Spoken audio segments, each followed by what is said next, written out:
Hello and welcome back to session 3 of our St. John's Church History Summer Series on the Protestant Reformation. For anyone who doesn't know, my name is Danielle Kuhn. I am the Director of Faith Formation at St. John the Baptist. I do RE, youth group, and teach RCIA. Disclaimer, I do not have a degree in history or Reformation studies. I am not a qualified expert. I am just someone who's passionate about theology, passionate about history, learning, and loves to talk about this stuff. So with that said, I want to say briefly before we get into our next topic for this class, I had a couple people email me after the last session, which was on, if you didn't catch it, you can go back in our YouTube channel and find it. It was on indulgences, the abuse thereof, the Avignon papacy, and other cultural factors of the 1300s that kind of set the stage for the Reformation. If you didn't see it, you can go back and watch that. But I had a couple people email me with questions from last class, just saying, you know, during class it's kind of hard to get all your thoughts together to type something out. So not only will this class I'd be taking water breaks to ensure people have time if they want to type out a question, but also if you want to email me a question later, my email is daniellec@johnthebaptist.org, and you can reach me there. So if you have any questions about the past few classes or about this class today, or general faith questions, or you want to get involved in RCIA, you want to become Catholic, or learn more about the Catholic faith, all of those inquiries and more can be addressed by emailing me at this address below. Okay, so like I said, last class we touched on a number of historical events that preceded the 1400s, in the 1300s, that kind of set the stage for the Reformation. Things like the Black Death, Avignon papacy, abuse of indulgences. Today we're going to be talking about cultural events that occurred in the 1300s, but also the 1400s, that primed ideas that were not exactly the ideas of the Reformation, but were kind of the proto ideas of the Reformation. So these are more kind of the history of thoughts. So the ideological overtones of the 1400s and 1300s, less the historical events that were occurring within the church, and more what was happening within human thought during this time that kind of pushed events towards the Reformation. So I want to begin with the university system. Then move on to a quick overview of Scholasticism, medieval piety, and then talk about humanism and 3 big figures of the humanist movement: Petrarch, Lorenzo De Valois, and Erasmus of Rotterdam. So starting with the university system. Universities have their origins around 500 to 600 AD in the post-Roman Empire Western world. All education occurred in a monastic environment. So after the Roman Empire fell, the Western Roman Empire, in 476 AD, formal education for the public really just fell apart. And even for nobles, any kind of system of education kind of went into shambles. Any kind of formal education that did carry on took place in monasteries, in a monastic environment, and was carried on through religious orders. During Gregorian Reforms, in the first class, we talked a little bit about the Gregorian Reformers. During the Gregorian Reforms, there came about the emergence of bishops' schools. So these were just little schools that occurred directly under a bishop that were meant to try to improve the quality of education that priests were getting. Because during the 1000s, during the Gregorian Reforms, and continuing into the 1300s and 1400s, this issue continued to plague the church. Priest formation was lacking. Under the schools, the bishop schools, there was a lot of debates that were had over church teaching. And the church really realized that they needed to educate people, educate their priests, and not just their priests, but other people, lay people or monks who could be theologians, to help solve problems when it came to disagreements over theological issues. The church needed to train people to help address these kind of disagreements and solve them and talk about them in a fruitful manner. So the educational system arose to create these masters of education that could handle these intellectual issues. Eventually, though, bishops' schools were too small, and there was greater demand than just the priests who were under the bishop. So universitas were created. Teachers would come in to instruct. They would form groups of students around them, and they called themselves universitas. The first universitas, that had this kind of structure was the University of Bologna in Italy. And this was created in 1088 AD. I know we're kind of jumping back in time. This is a photo. This was not built in 1088 AD, but it is a photo from the University of Bologna. It was the very first anatomical theater ever created. You can see in the center, there's a piece of white marble over wood. This was where a cadaver was placed. This honestly doesn't have a huge amount to do with the Protestant Reformation, other than I think it's really cool to see that a picture of the first anatomical theater, place of study of the human body, was a room entirely made out of wood. I studied abroad at the University of Bologna for a number of weeks during a summer, and we got to tour this room, and it was incredibly beautiful for a room that was just there to dissect bodies. So University of Bologna, first university ever created, and it continued throughout its educational legacy to be the site of a number of firsts. In 1096 AD, there was the University of Salerno. In 1096, a little bit later, was the University of Oxford up in England. In 1150, the University of Paris, 1209, Cambridge, and 1290, Coimbra. So if you're wondering why are Oxford and Cambridge such hallowed names, it's because they've been around for almost a millennia.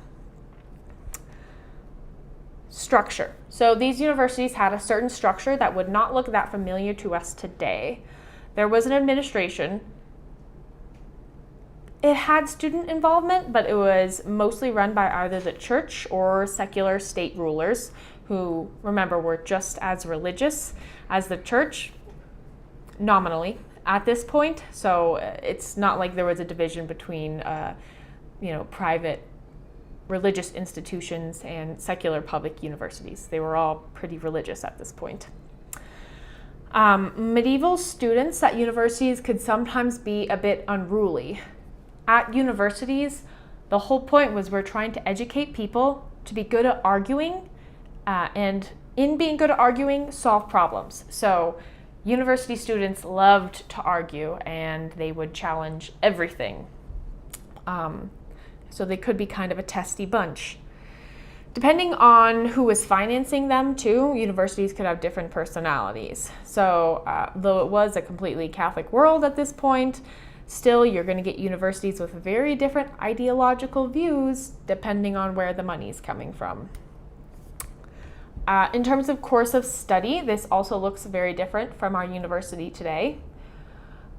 You had the trivium, which was the equivalent of a bachelor's degree when you graduated with it. It was composed of 3 courses, hence trivium: grammar, logic, and rhetoric.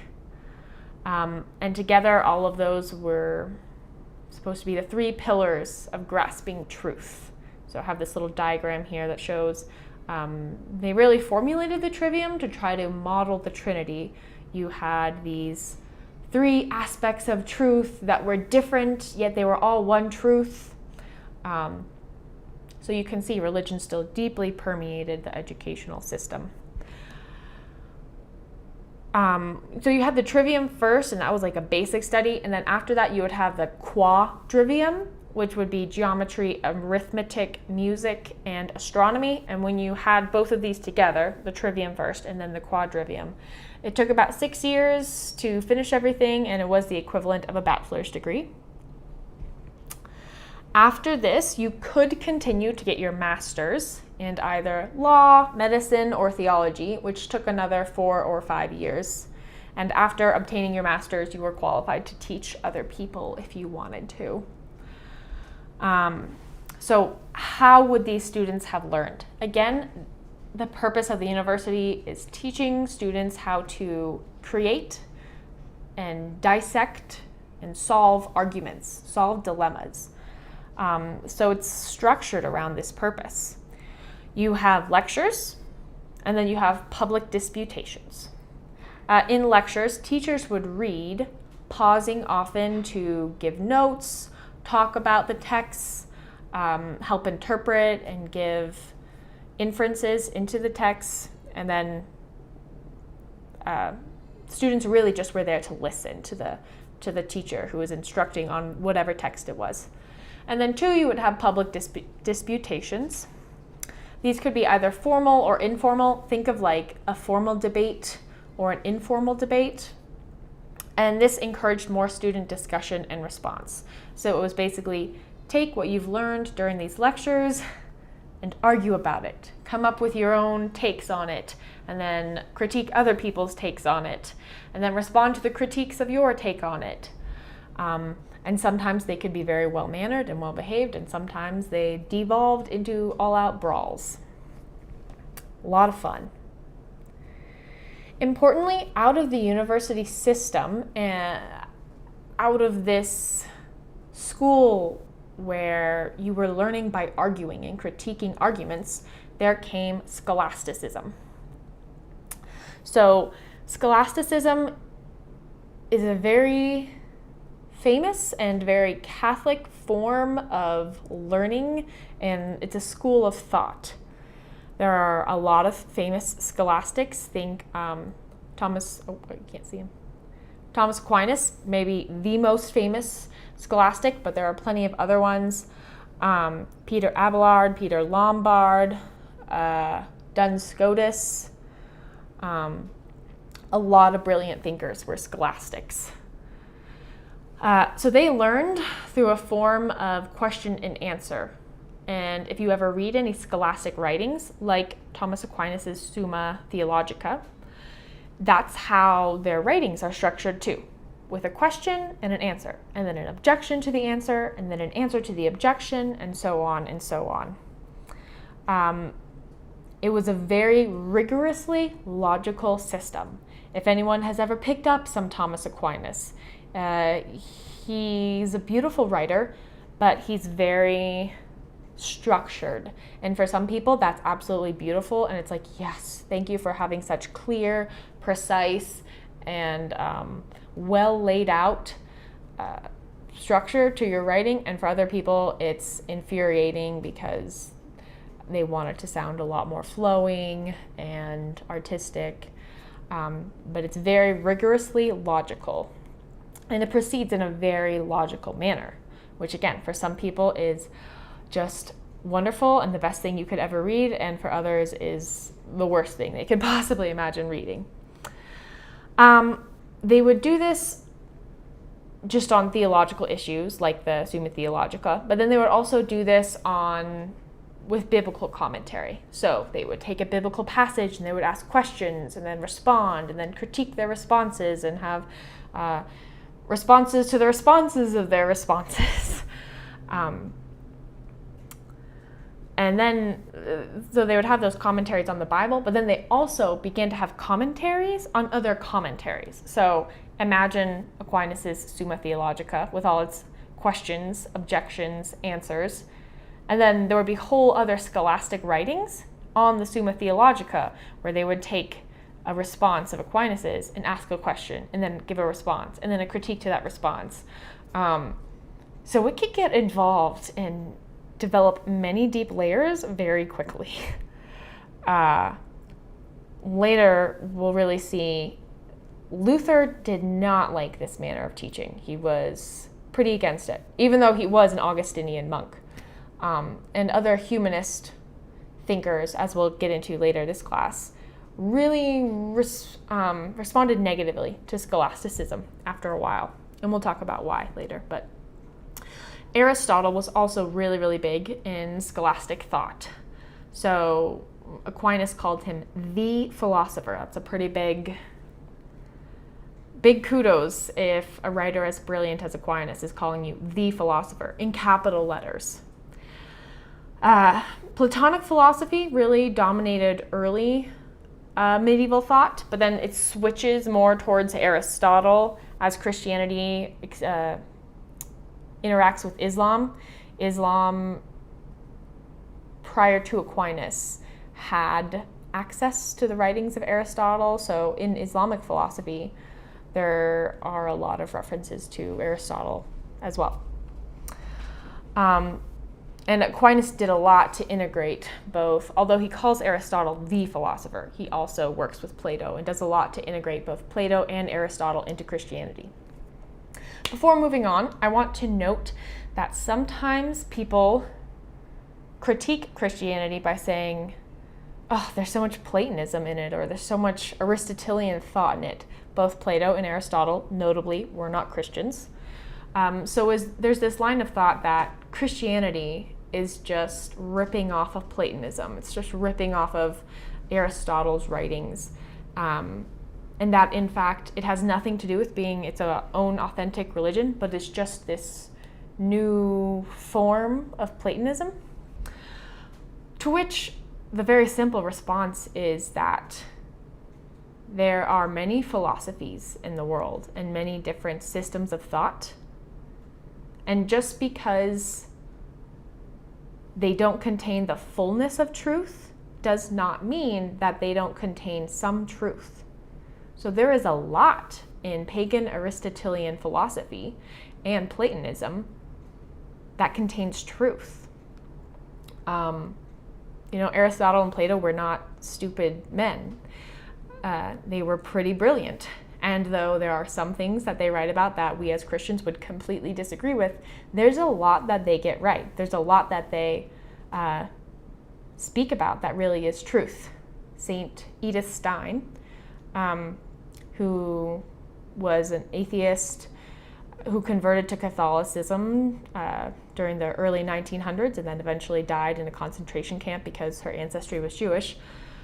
She was a brilliant philosopher, though, who also became a nun, but she wrote, "Anyone who seeks truth seeks God, even if they don't know it." So Plato, Aristotle, as they sought truth, were seeking God, and they discovered a lot of parts of God, even if they didn't discover the fullness of God. So there's nothing wrong with Christianity having a lot of Platonic or Aristotelian thought in it, because we're not saying that Plato and Aristotle got everything wrong. There's nothing illicit about having Platonic elements, because the truth is the truth no matter who's saying it. There are elements of Buddhist thought and Islamic thought and Jewish thought that contain elements of truth. That doesn't mean they contain the fullness, but just because they are associated with one particular philosophy doesn't mean the entirety of the philosophy is completely wrong. All right, tangent over, refocusing again. So let's talk a little bit about medieval piety practices, because it's really important to kind of understand what humanists were responding against, and then later what the Reformation was kind of occurring in response to. So in the late medieval period, there was a big increase in people reaching out for tactile expressions of faith. Like I said last class, in the wake of the Black Death, which was a period of such upheaval and disintegration of traditional stable ties for communities, people felt like they had no control. And people hate feeling like they have no control. I know I hate that feeling. It's just kind of a universal experience. We're always going to be grasping and trying to reaching out for control.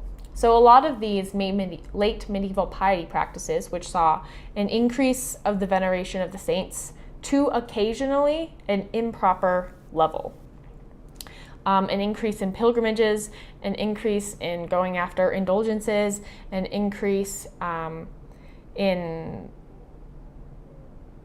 reaching out for anything physical, tactile, whether that was sacred art or, what are they called? The saints, like it's touched a saint, or it's a bone. Relics, yes. A relic. Huge increase in the business of relics at this time, which was not always a great thing. There was a lot of selling of relics and trading, which is not legal. The church does not allow for selling of relics on eBay or anything like that, a public trade of that kind of thing. And a lot of them were fakes as well. But people had a real desire to get a hold of something that they felt like was really holy that would keep them safe or protect them.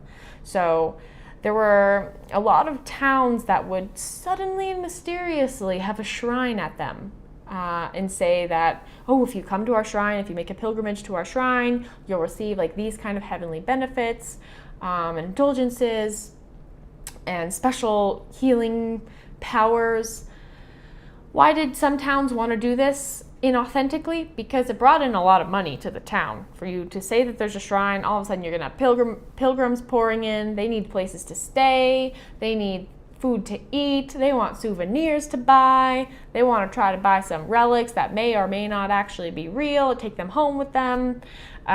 So pilgrimages could sort of be cash cows for places.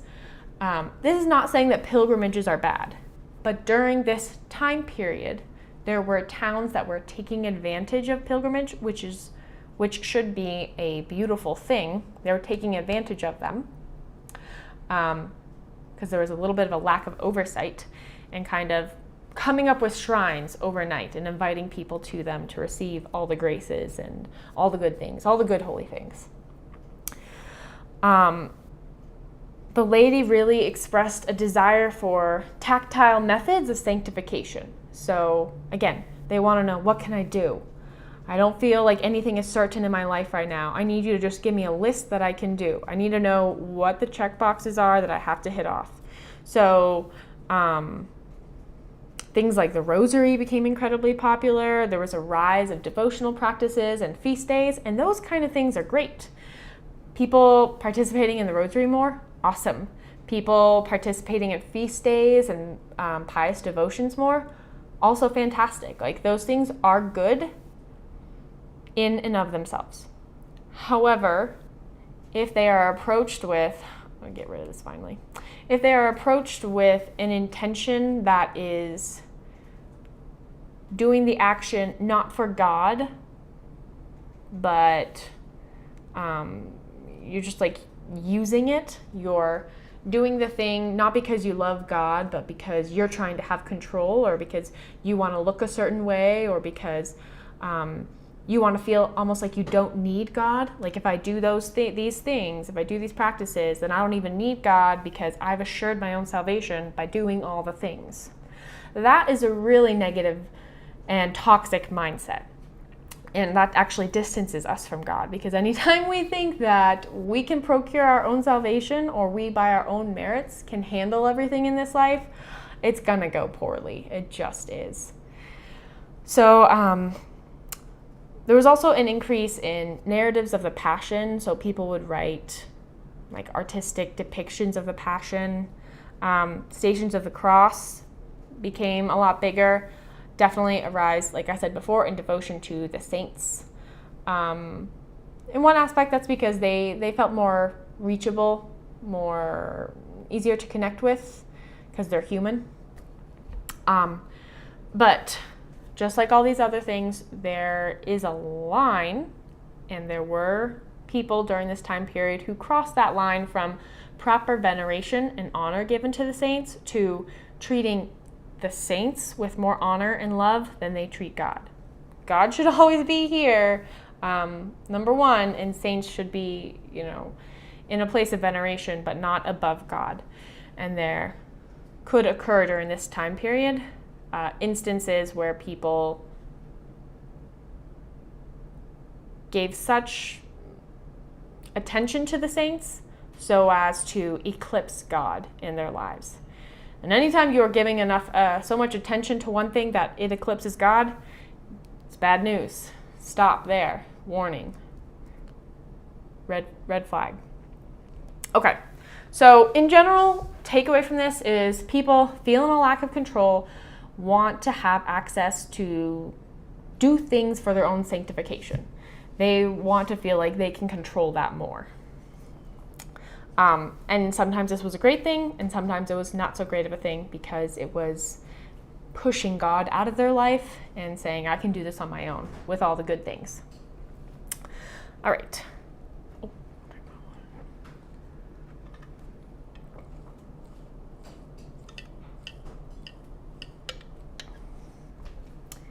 Okay.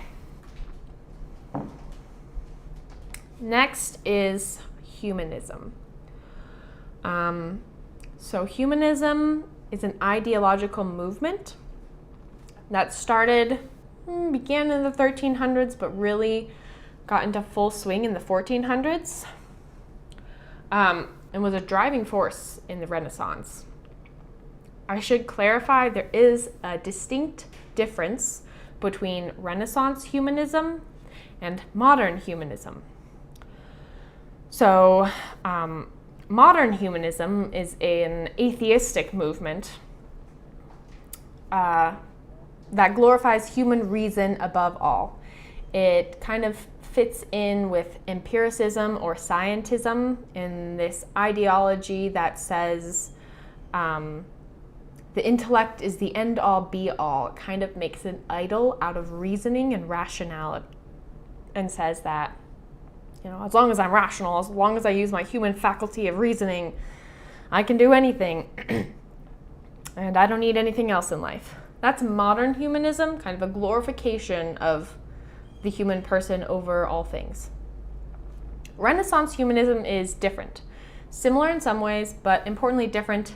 One, in that it's not atheistic. It was still a hugely, if not entirely, Christian movement. Not in the least bit in the way that it was an ideology that thought about salvation. It thought about how to grow closer to God. It just thought about it in different ways. The historian, I'm going to say his name wrong, Bernard Moeller, once said it plainly. He said, no humanism, no Reformation. That's how important this ideological, not revolution, but new ideology coming on the scene was to making the Reformation possible.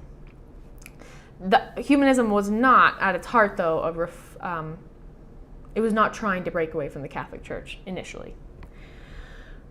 It was the defining intellectual characteristic of the Renaissance. So I feel like we talk about the Renaissance a lot when we think about art, but we don't often think about humanism, which was the ideology behind the Renaissance and behind all of that art.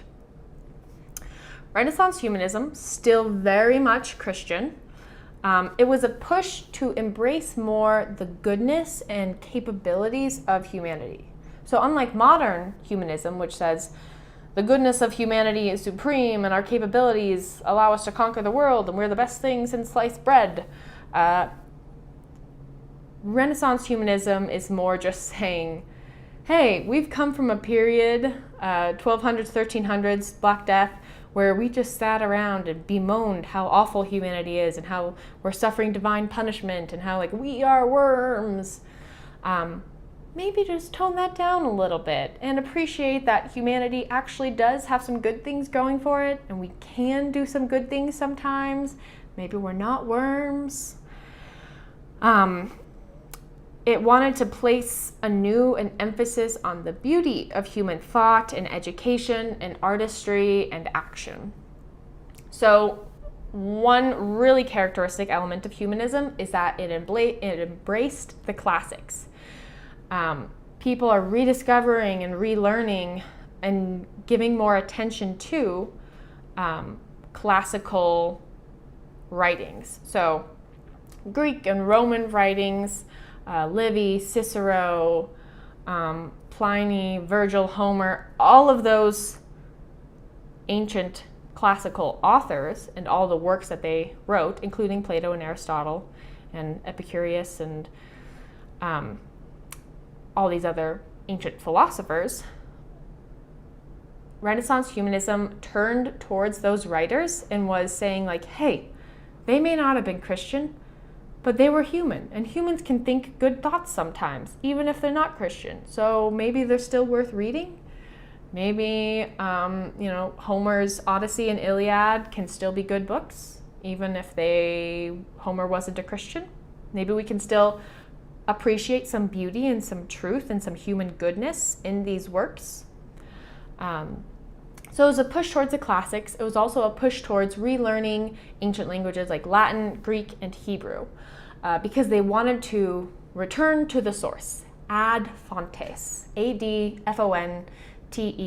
That was a big rallying call of humanism, to the source. They wanted to return to the original text of these original works that were written, 1,000+ years ago before them. It acts in part as a response to the movement of, like I said, the castigation that was going on during the I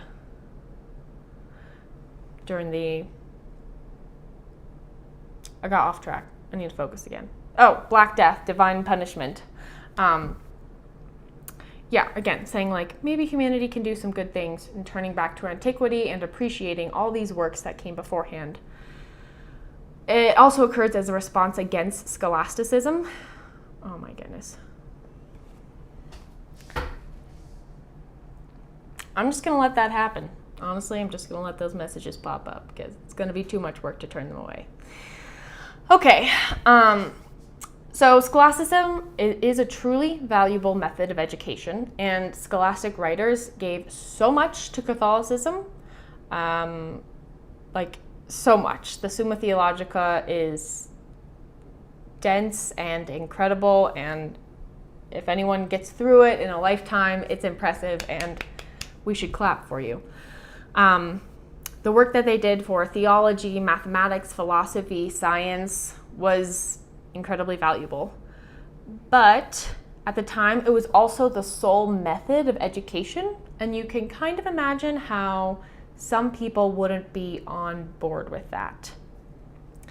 Just like today, some people really like certain styles of teaching, and some people need to be a little bit more creative and have a little bit more room to, not quite be as structured. People were getting a little sick of the scholastic structure a little bit. Humanists, in re-examining the ancient classics, are looking at more of a let's learn by telling stories and examining myths and looking at art and beauty and studying the world kind of thing. A little bit more free. I mean, if you think of Plato's Republic, if anyone's ever read Plato's Republic, it's an amazing philosophical work, but it's told in the form of a dialectic story. So it's very different from scholasticism. It's Plato expounding his philosophy by talking about this utopian theoretical society and describing how different systems would work. And he described systems that, if anyone has read the Republic, sound a little ridiculous. But he uses the story as a kind of metaphor for all its different philosophical thought. So humanists are trying to push more for that more artistic expression of learning that was seen in antiquity and getting away a little bit from scholasticism and its really, really rigid structure.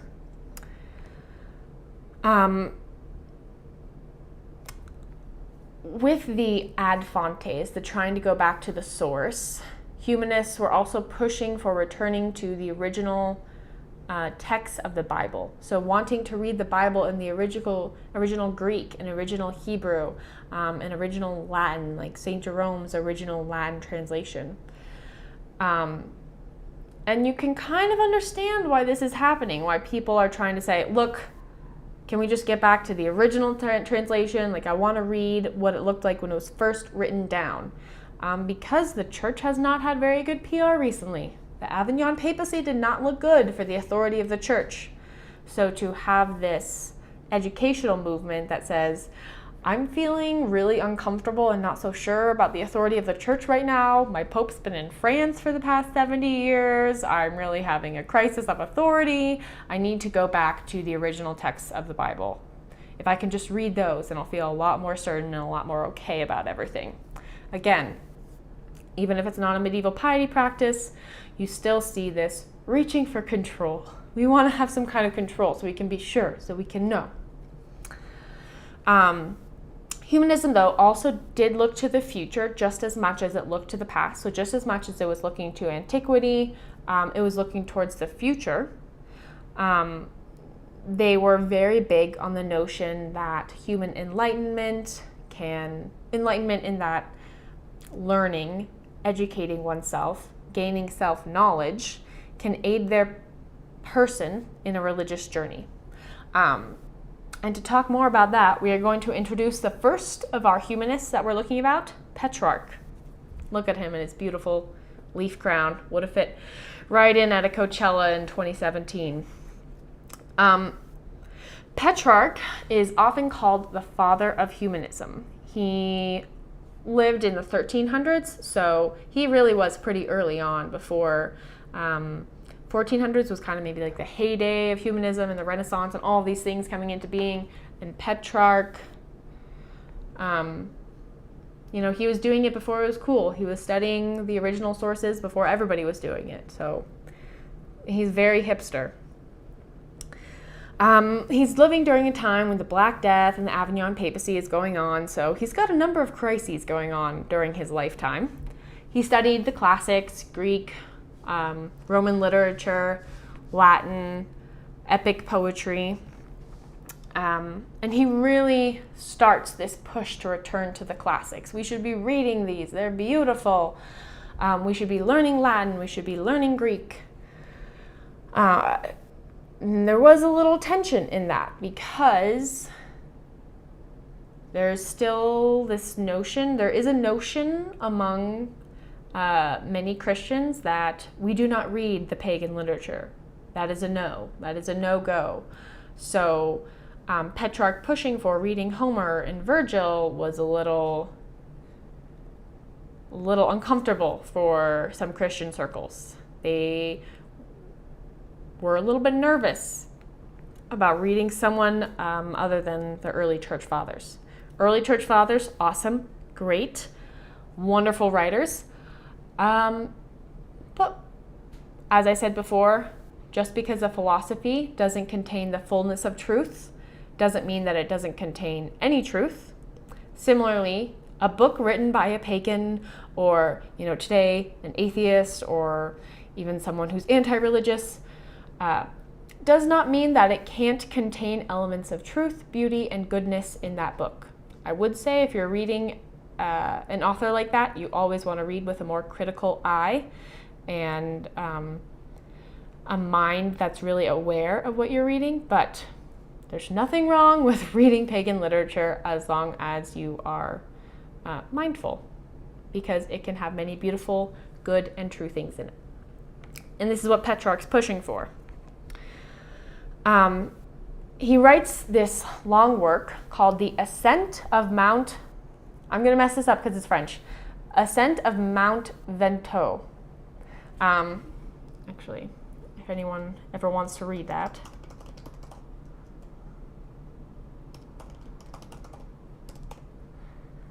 There.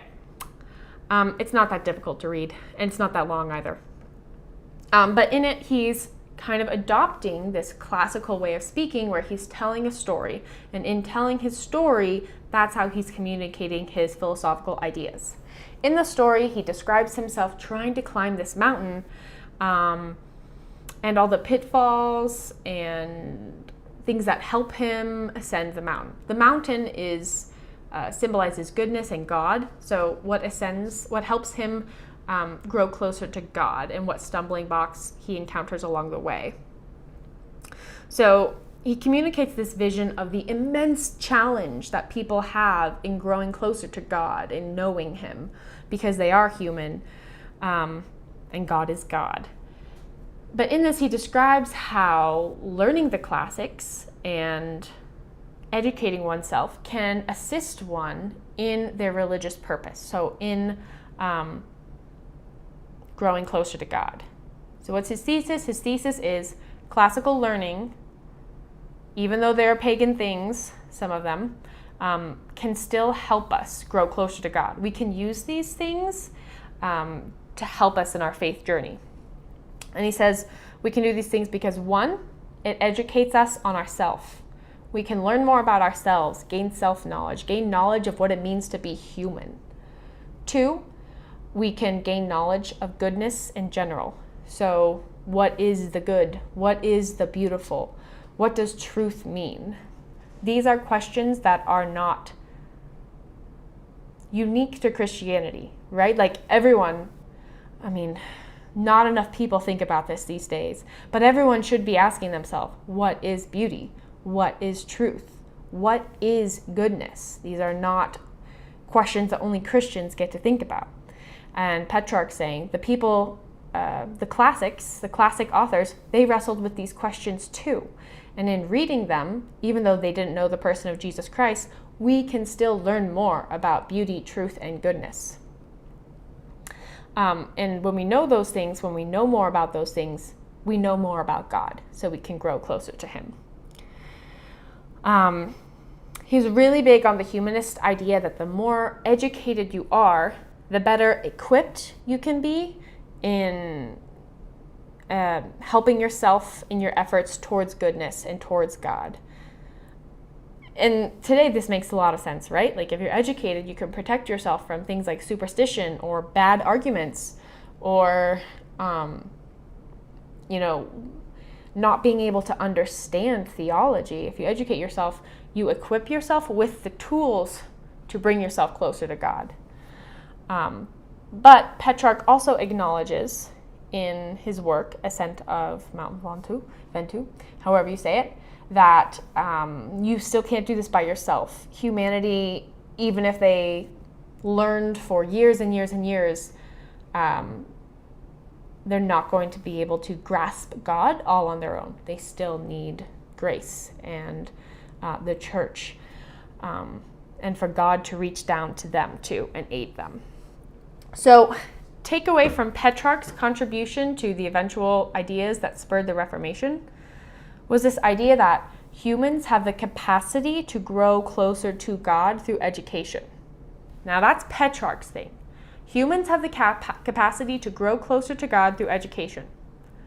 The Protestant Reformation is going to take that and have a bit of a different spin on it, but still build off that idea, and they take it and use it to support the idea that you don't need the church or a central authority to understand the Bible. You can have a relationship with God and understand the Bible by educating yourself and doing it just by yourself. So Petrarch's initial idea of educating yourself can help you grow closer to God. That's something just you can do that can help you grow closer to God. Becomes, in the Protestant Reformation, built on top of that, by reading the Bible yourself, you can understand it and have your own relationship with God apart from an authority. Okay, next humanist guy. I want to put him over here. Lorenzo De Valois. So Petrarch, he was a hipster of the 1300s. Lorenzo is a little bit more formidable. He's not messing around, and he has a lot more vicious of a tongue. He really pushed for the study of the languages of Greek and Latin and Hebrew, and he was a huge biblical scholar. He could really be credited for starting a lot of critical biblical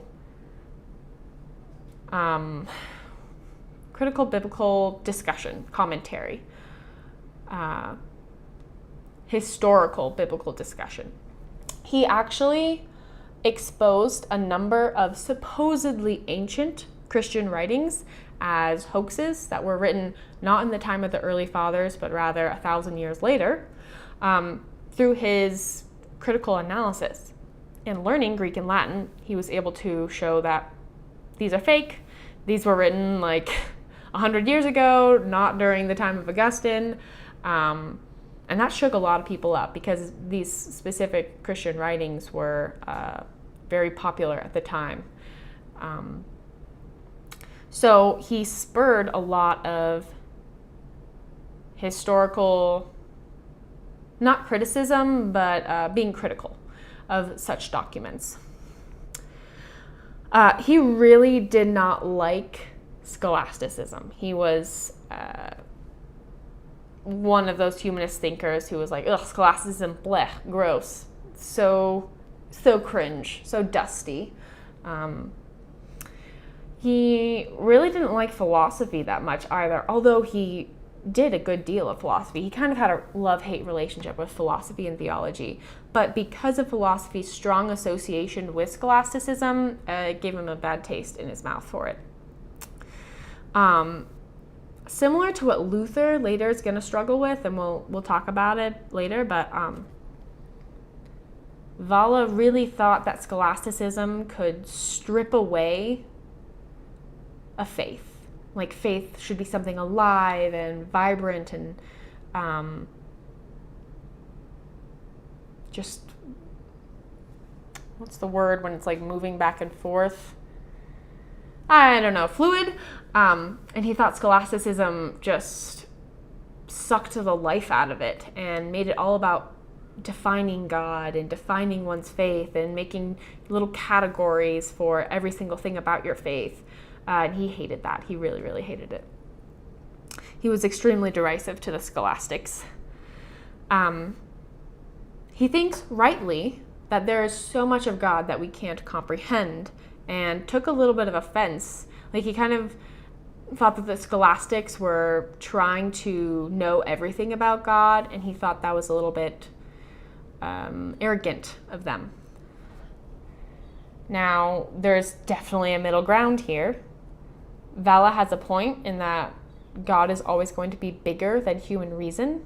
God and a lot of aspects of theology are what we call supra-rational, so not supernatural, and not irrational. God is never irrational. If anyone tells you that faith should be irrational, they are wrong. Faith should never be irrational. It should never be contrary to reason.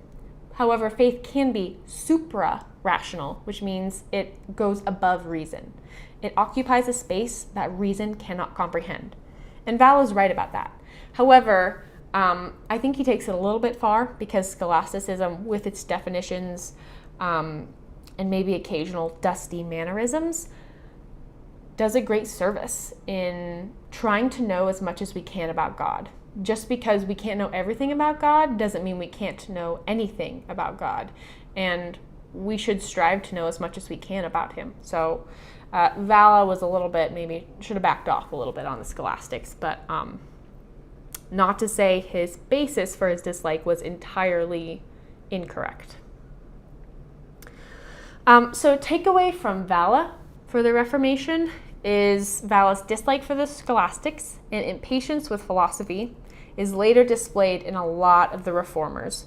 Again, Luther, we'll see this in Luther, who also share this desire to just get away from the details, get away from getting too specific about salvation, too specific about the things of theology. It's too much, it's too complicated. We shouldn't be trying this hard to find out every single little thing about salvation. There's a push away from that in the Reformers that mirrors the push away that Valois had. Lastly, in our humanists, and probably the guy who's the biggest deal is Erasmus. I'm gonna make Erasmus a little bit bigger. He deserves it. Erasmus of Rotterdam, so he was from the Netherlands? I'm pretty sure it's the Netherlands. It's up north. Rotterdam. That's where it was. He arguably overshadowed all the humanists in Europe. He became kind of like the first literary superstar with the printing press. He was later than Petrarch, a little bit later than Valois, so he occupied more of the 1400s, at which time the printing press was around and firing on all, not on all cylinders, but it was firing. So a lot of his works were more widely published, and he got a lot of clout and became a big deal. Very popular. He was born in 1469, and Erasmus was a continual critic of both religious life and ethics. He was born the illegitimate son of a priest, so he kind of was the embodiment of clerical corruption, and took a lot of grief for that. Despite that, though, he, was always a faithful Catholic. Some people think that they associate him with being anti-Catholic or secretly being a reformer, but Erasmus always actually denounced the reformers, the Reformation, and remained a faithful Catholic until he died. That doesn't mean that he didn't have a lot of strong words for a lot of elements of Catholicism, and he was very critical of a lot of different practices of the lay people and of the clergy. But being critical is not the same as being like wanting to leave that religion or being completely against it. So he sometimes gets a lot of hate for being the root cause of the Reformation. Like, some people will associate Erasmus as being the real beginning of the Reformation, that he, quote, laid the egg that Luther hatched. But during his life, Erasmus was a huge pacifist and was very against theological spats. He didn't like intense bickering. He wanted to critique and get people thinking, but he didn't want to have this intense division coming from theological rifts. He also did not like Scholasticism a lot. He saw it as turning God into a puzzle to be solved instead of, a relationship to be had, and that it took away from piety. Have a drink water in a bit.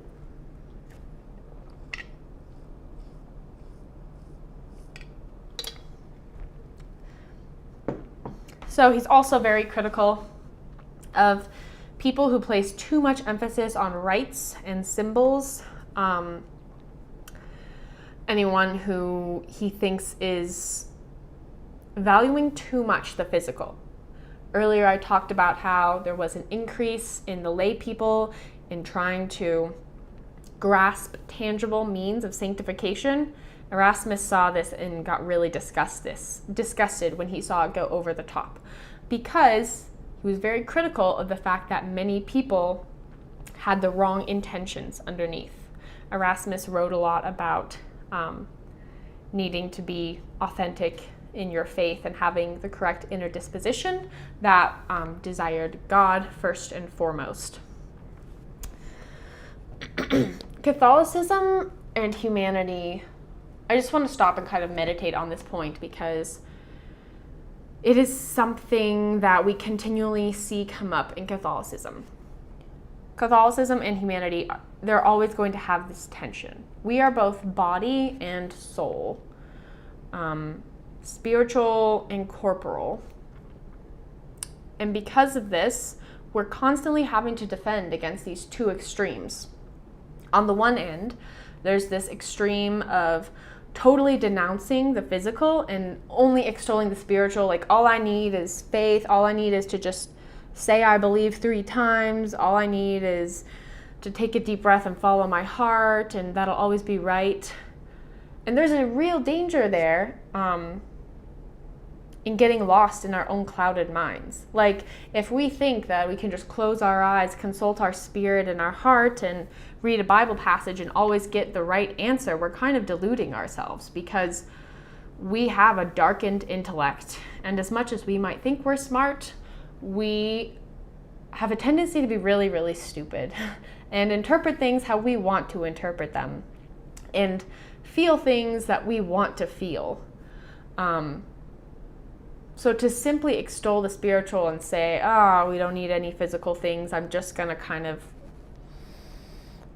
retreat into my inner spirit, inner feelings, is to fall prey to an illusion that is going to always lead us to truth, because it won't. Unless you are like Saint Teresa of Avila type saintly, God is talking to you daily kind of thing. Then maybe you might be safe doing that kind of thing. But in general, in general, it's dangerous. On the other hand, though, on the other end, there's this other extreme of totally idolizing the material and clinging to it way too much, to the point where it becomes our God with a lowercase g. And we forget that the material and a lot of these symbols are just that, symbols that are meant to point us to the ultimate reality. When we mistake the symbol for being the end instead of the ultimate reality that it points to, that's also going to lead us nowhere. So we're stuck in between these two extremes. On the one hand, totally idolizing the immaterial, and on the other, completely idolizing the material. And we need to be somewhere in the middle, because we are both body and soul. We cannot reject one half of ourselves. We cannot reject our body and say we totally don't need anything material and we're strong enough to just reside in the immaterial realm and always track truth. And we cannot reject the immaterial and just make an idol out of the material. I feel like many disagreements and problems in the Reformation are because people are taking two sides, like either side of this extreme.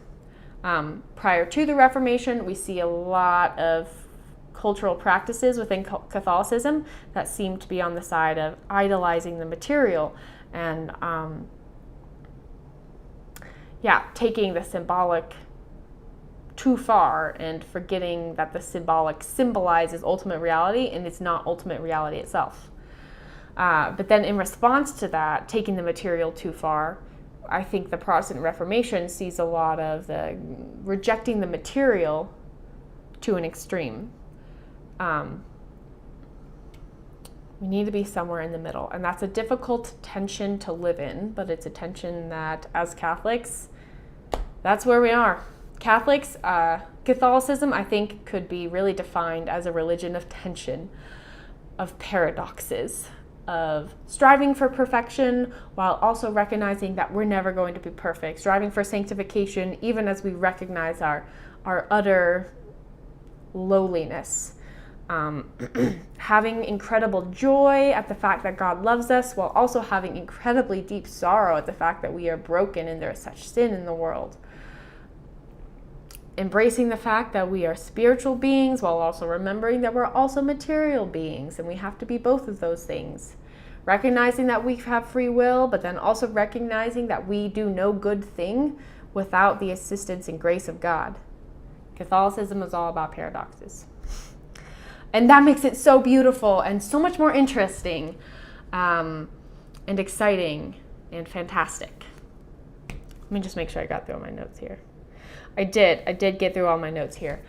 So next week, we start finally with Luther.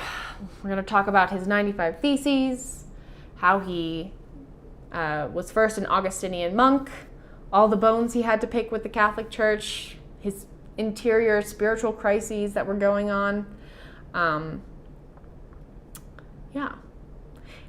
Again, if anyone has any questions that they weren't able to ask because I talk too fast, you can send me an email here. And if you don't have a question, Any other general inquiries, comments, criticisms can all be sent there. It was lovely getting to speak with you all tonight, and I will see you all next week. Thank you for tuning in.